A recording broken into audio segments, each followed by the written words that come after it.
Okay, finally got through sorting all this stuff.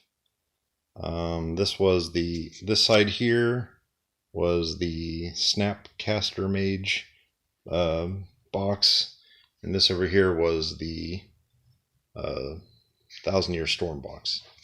And these are a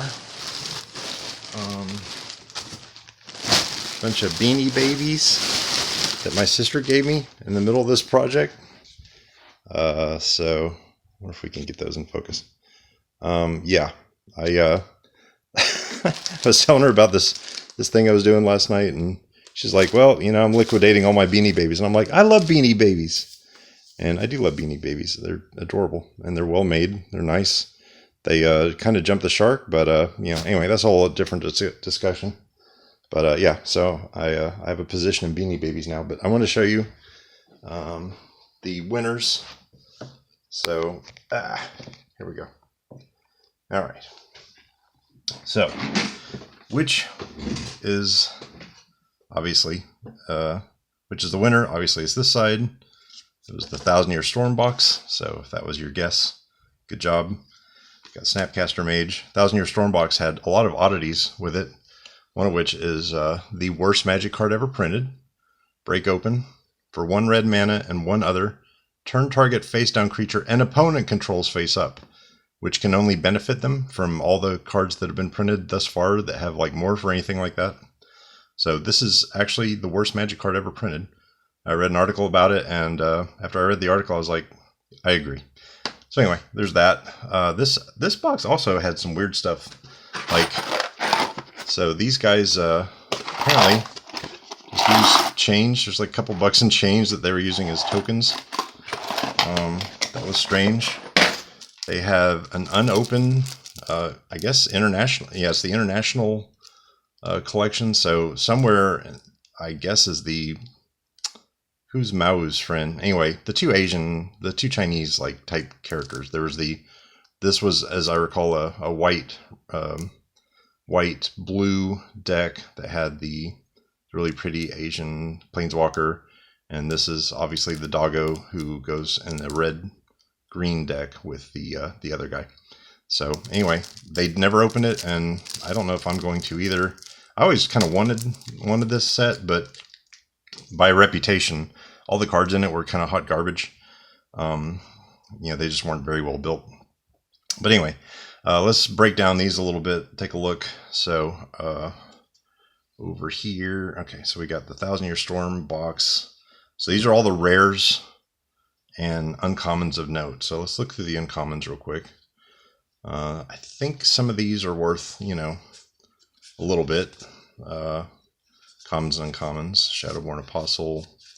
Typically, Shadowborn Apostle, things like Persistent Petitioners, and Rat Colony. Any kind of common where you can have any number of them in your deck, because people need so many, it's usually worth something. So those were the commons and uncommons of value for the Snappy side. And Ashnod's Altar, I think, is pretty good. Narset, Petitioners, Guttural Response from the dual deck, Damping Sphere, Rat Colony again. They had a lot of stuff from the original Dominaria.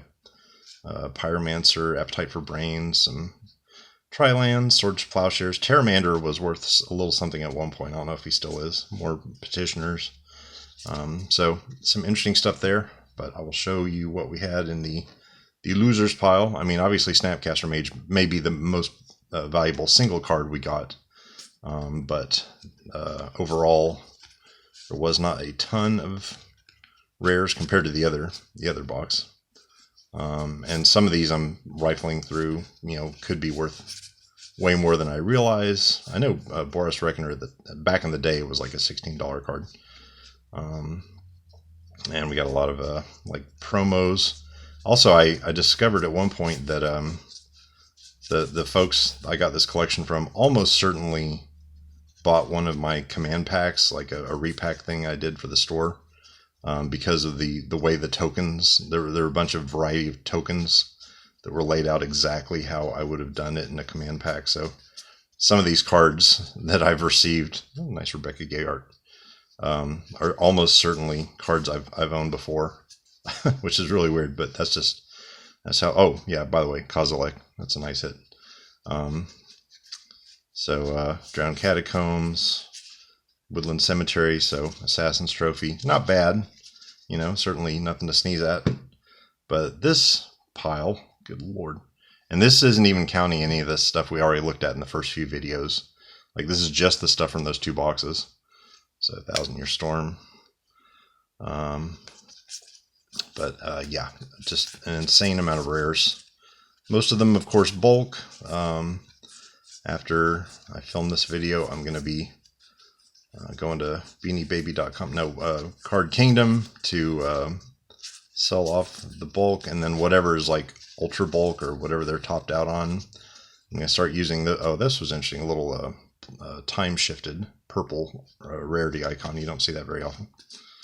By the way, yeah, they also had this is interesting, the M20, they had 1 each of all the M20 pre-constructed decks, and they actually didn't even open any of the packs that came in those pre-constructed decks, so we may do that at the end of this video just for fun. So okay, there's Mu Yanling. Okay, that's the M20 version, but yeah, she's one of the ones from that international deck, which had a lot of cool art to it.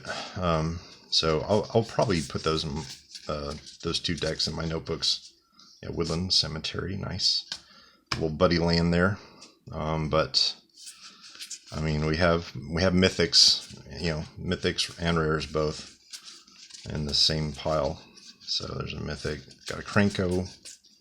I'm kind of hoping they're not even taking Krenkos at Card Kingdom, because I got a mob boss, and I think that would be a fun deck to build for one of the EDH every deck hidden packs I make for the store. All right, now we're getting to a juicy. So I hit a box that said land. I was like, please be rare lands intermixed. And yeah, there's Nykthos, Phyrexian Tower, a couple Sacred Foundries, so we're getting some Shockies. So that was really nice to hit. I mean, there's just, 600, 700 rares here. I don't even know what. Feels like a lot. I've been sorting this stuff all day, and my eyes are bugging out, because when you're filtering through a large collection, Godless Shrine, trying to find not just the rares, and if you're just looking for rares and mythics, you can just kind of Overgrown Tomb.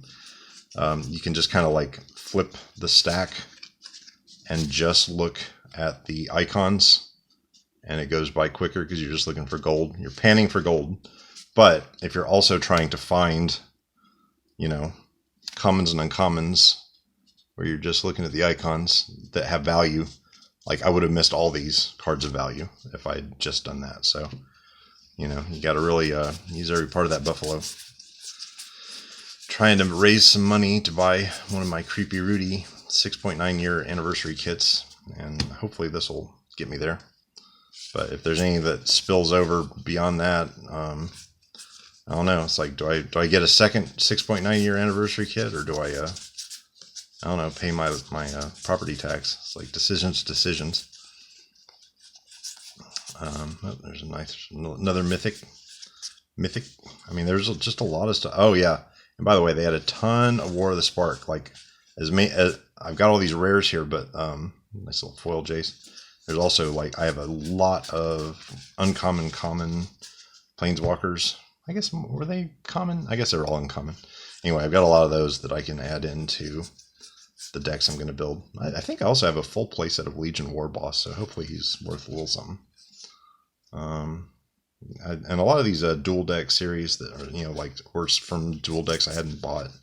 So it was kind of neat seeing some of this stuff for the first time. But yeah, this is just an unbelievable experience. Exhausting. I mean, Home of the Host, that's a nice hit. But I mean, this was an investment that I think has paid off. Pretty safe to say. So flying. All right, got all these light played cards I've been throwing everywhere. Anyway, that's it for that. So let's do a quick little pack opening. Why not? Let's see what was in these packs, because these were all on the 1,000-Year Storm side.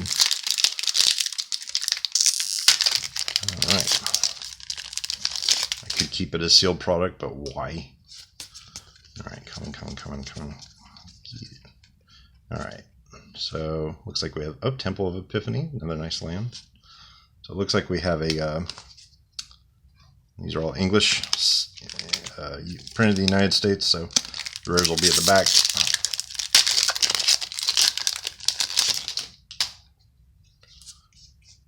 Alright. Oh, wow. Alright, got a Mythic. Land Cycle and a Mythic so far. It's pretty good.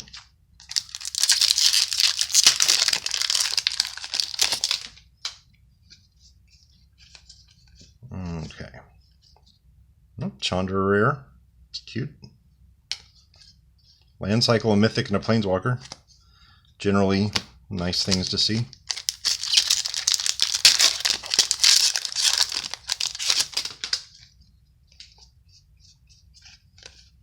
It was kind of a mistake. Wow, double Chandra. It was kind of a mistake putting Chandra. Oh, there's Inner Emblem. It was kind of a mistake putting Chandra in M20 right after. I think it was like right after War of the Spark, where everyone had Planeswalker fatigue, and then they had like Chandra at like every rarity level, or at least uncommon, rare, mythic. People were kind of sick of Shifting Ceratops. All right. People are kind of sick of her face, or just Planeswalkers in general. But yeah, my brain's fried. Anyway, Das Vidanya, y'all.